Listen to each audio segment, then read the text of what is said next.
Interesting turnaround this year.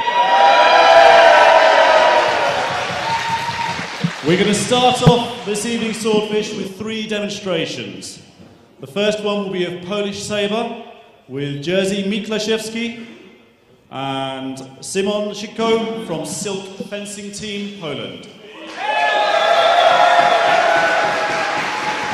Okay, so we are moving into our first demo of Polish saber fencing by Jerzy Miklaszewski of Poland and Szymon Szyko, his assistant.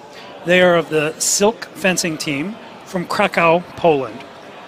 Essentially what they're going to be presenting to you is a demonstration of Polish cross-cutting saber play. Essentially what we're talking about is a style of Polish fencing that developed over the years with various influences from both European and Asiatic sources, notably the Turks. And it has a focus on, they say cross-cutting. Really another way of saying that is moulinet, or figure 8. It's a very sort of freewheeling sort of method of wielding the saber. So what you will see is a presentation that will be broken into 3 parts. One will deal with sort of the early method of saber fencing, and then next a type of saber fencing that was influenced by the Turks, and then finally a late period that involved even more flourishes. So that is Jerzy with the beard taking the lead, and his assistant Szymon Szyko.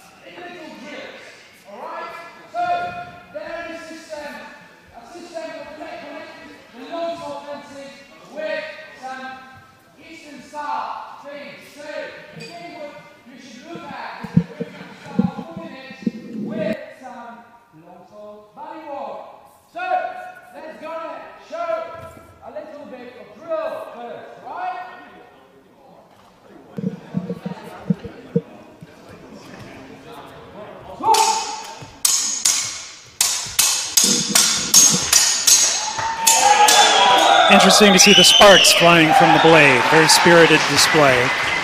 This is intended to show what Jerzy refers to as the sort of early period of Polish fencing, which is influenced heavily by the German school of Messer fencing. In all circumstances in life, Matt, sparks are good. Yes. Sparks are one of the best things of fencing. I don't know if they're actually showing up on the screen, but certainly here in this darkened room, they're showing up like magic. So one of the things you'll see, you should focus on, is the rotations. And at this point, it should be a change focusing on rotations of the wrist and the finger.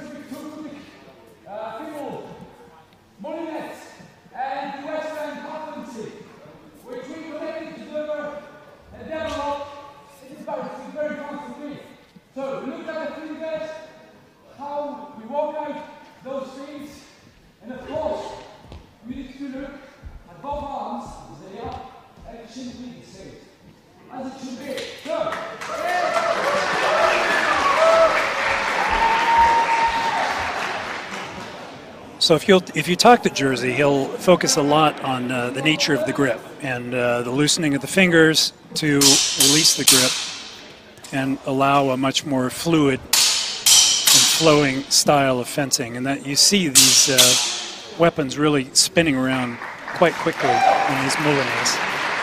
You see that right there. And that's enabled by the special grip and the loosening of the fingers.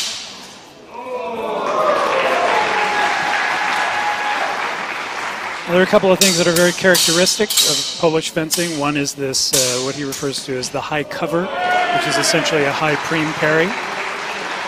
Another thing that is actually fairly typical is what they call the Polish quart. It is essentially what Germans would call a right Unterhau. It's an ascending cut from the right that's typically aimed at the inside of the leg or the groin or the wrist. In some cases, it was even aimed at the sash to humiliate the opponent by making his trousers fall.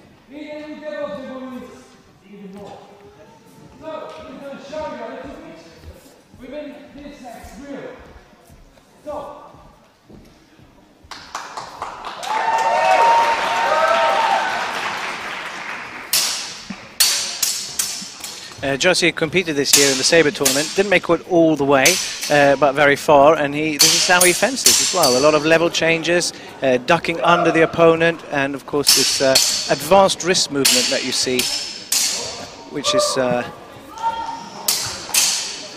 makes it difficult for his opponents to predict what's coming.